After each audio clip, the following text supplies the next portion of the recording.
সন্মানীয় কৰ্মচাৰীসকল, জনাই আছোঁ এটা বিশেষ গুৰুত্বপূৰ্ণ ভাল খবৰ যে কৰ্মচাৰীসকলে যি ইলেকশ্যন ট্ৰেইনিং কৰে বা ইলেকশ্যন ডিউটি কৰে তাৰ কাৰণে এটা পাৰিশ্ৰমিক বা সন্মান ধন দিয়া হয় চৰকাৰৰ ফালৰ পৰা। আৰু সেই ধনৰ পৰিমাণ 2025 চনতে এই নটিফিকেশ্যনটো ওলাইছিলে যে এতিয়াৰ পৰা বৃদ্ধি কৰা হৈছে প্ৰায় দুগুণকৈ। তো সেই নটিছখনত কোনজন কৰ্মচাৰীয়ে বা কোনজন অফিচাৰে কিমানকৈ পাৰিশ্ৰমিক পাব বা সন্মান ধন পাব সবিশেষ মোৰ এইটো ভিডিঅ'ত আপোনালোকক জনাই যাম। তো আপোনালোকে শেষলৈকে ভিডিঅ'টো ভালকৈ চাব। তো এইটো ওলাইছিলে ইলেকশ্যন কমিশ্যন অফ ইণ্ডিয়াৰ ফালৰ পৰা, নিৰ্বাচন সদন আশোকা ৰোড নিউ দিল্লী। এইটো 8/8/2025 তাৰিখে ওলাইছিলে। আৰু এইটো চাব পাৰিছে, election commission enhances remuneration for presiding officers, polling officers, counting personnel, micro' observers and other officials. অৰ্থাৎ ইলেকশ্যন কমিশ্যনে প্ৰিচাইডিং অফিচাৰ বা পলিং অফিচাৰ যিসকল থাকে বা কাউণ্টিঙৰ সময়ত যিসকল পাৰ্চন থাকে বা মাইক্ৰ' অবজাৰ্ভাৰ আৰু অন্যান্য যিসকল অফিচিয়েল ডিউটিত থাকে তেওঁলোকৰ যি পাৰিশ্ৰমিক বা ৰিমিউনাৰেশ্যন এইটো বৃদ্ধি কৰা হৈছে। Enhances honorarium by DIO CAPF personnel sector officers enhances the rates for food refreshment for polling counting duty. অৰ্থাৎ ছেক্টৰ অফিচাৰ বা অন্যান্য যিসকল আছে ইলেকশ্যনৰ কামত জড়িত হৈ থাকে তেওঁলোক সকলোৰে কাৰণে এই পাৰিশ্ৰমিকটো বৃদ্ধি কৰা হৈছে। তো ইয়াত যিখিনি কথা আছে সেইখিনি মই অসমীয়াতে কৈ দিছোঁ। নিৰ্বাচন অনুষ্ঠিত কৰাৰ কামত বিভিন্ন ধৰণৰ কাৰ্য অন্তৰ্ভুক্ত থাকে যিবোৰ কেন্দ্ৰীয় চৰকাৰ, ৰাজ্য চৰকাৰ, পাব্লিক ছেক্টৰৰ আণ্ডাৰটেকিংছ, PSUs, স্থানীয় কৰ্তৃপক্ষ আদি বিভিন্ন বিভাগৰ পৰা নিয়োজিত বিষয়া আৰু কৰ্মচাৰীৰ দ্বাৰা সম্পন্ন কৰা হয়। নিৰ্বাচনকালীন সময়ছোৱাত ভূমিত নিয়োজিত সম্পূৰ্ণ ব্যৱস্থাটোৱে কঠিন আৰু সংবেদনশীল দায়িত্বসমূহ পালন কৰে, যি বহু সময় ধৰি চলি থাকে যাতে ভোটাৰসকলে উপযুক্ত পৰিৱেশত নিজৰ ভোটাধিকাৰ প্ৰয়োগ কৰি নিজৰ পচন্দৰ চৰকাৰ নিৰ্বাচন কৰিব পাৰে। নিৰ্বাচন দায়িত্বত থকা কৰ্মচাৰীসকলক উপযুক্তভাৱে ক্ষতিপূৰণ দিয়াৰ বাবে আয়োগে নিৰ্বাচন দায়িত্বত নিয়োজিত কৰ্মচাৰীসকলক দিয়া পাৰিশ্ৰমিক সন্মান ধনৰ হাৰ সংশোধন কৰাৰ সিদ্ধান্ত লৈছে। পাৰিশ্ৰমিক সন্মান ধনৰ শেষবাৰৰ ডাঙৰ সংশোধন 2014 চনৰ পৰা 2016 চনৰ ভিতৰত কৰা হৈছিল। পুৰণি আৰু নতুন হাৰৰ বিৱৰণ তলত দিয়া হৈছে। কোৱা যে প্ৰিচাইডিং অফিচাৰ বা কাউণ্টিং ছুপাৰভাইজাৰ যিসকল থাকে তেওঁলোকৰ যিটো 2014 চনত তেওঁলোকৰ পাৰিশ্ৰমিক আছিলে 350 per day or part thereof, অৰ্থাৎ 350 টকাকৈ আগতে পাইছিলে আৰু এইটো ৰিভাইজড কৰা হৈছে। এতিয়াৰ পৰা পাব ₹500 per day or part thereof ₹2000 lump sum, অৰ্থাৎ তেওঁলোকে ডেইলি 500 টকাকৈ পাব এতিয়াৰ পৰা।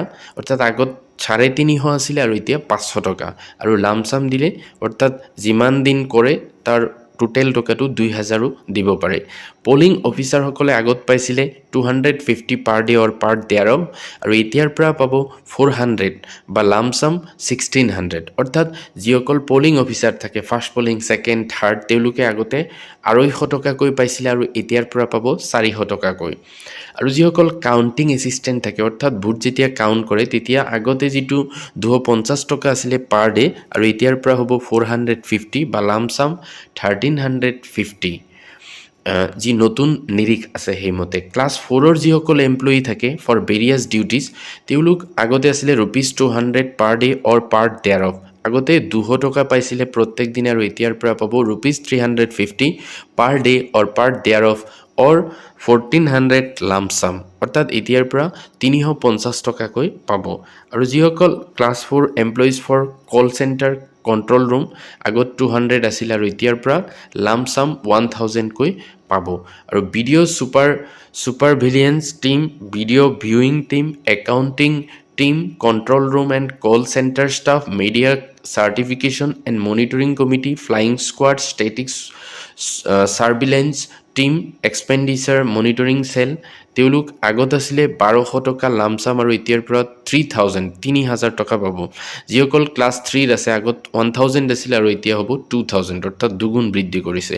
আৰু মাইক্ৰ' অবজাৰ্ভাৰ যিসকল থাকে আগত আছিলে লাম্পছাম 1000, অৰ্থাৎ 1000 টকা দিছিলে টোটেল আৰু এতিয়াৰ পৰা কিমান হ'ব 2000 টকা। Packet lunch and light refreshment for polling personnel, police personnel, personnel in mobile parties, home guards, forest guards গ্ৰাম ৰক্ষক দল, NCC, cadets, ex-servicemen, volunteers, etc. deployed at all polling stations, counting centers for election work. অৰ্থাৎ অন্য যিসকল মানে নিয়োগ কৰা হয় যেনেকৈ পেকেট লাঞ্চ বনোৱা বা লাইট ৰিফ্ৰেছমেণ্টৰ কাৰণে পলিং পাৰ্চনেল যিসকল থাকে তেওঁলোকৰ কাৰণে বা পুলিচ পাৰ্চনেলৰ কাৰণে তেওঁলোক আগতে পাইছিলে 150 টকাকৈ আৰু এতিয়াৰ পৰা পাব 500 টকাকৈ।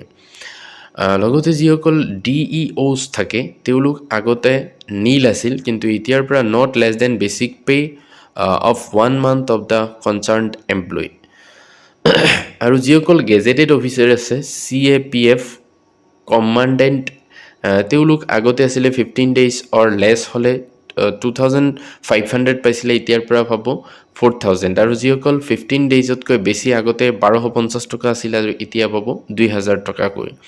আৰু যিসকল ছাবঅৰ্ডিনেট অফিচাৰ্ছ আছে CAPFৰ তেওঁলোক আগতে 50 দিনতকৈ কম থাকিলে 2000 পাইছিলে আৰু এতিয়া পাব 15 দিনতকৈ কম থাকিলে 2000 পাইছিলে আৰু এতিয়া 15 দিন বা তাতকৈ কম থাকিলে 3000 পাব আৰু যদি 15 দিনতকৈ বেছি থাকে তেতিয়াহ'লে 1000কৈ পাৰ উইকত পাইছিলে আগত আৰু এতিয়া পাব 1500 টকাকৈ প্ৰত্যেক সপ্তাহত।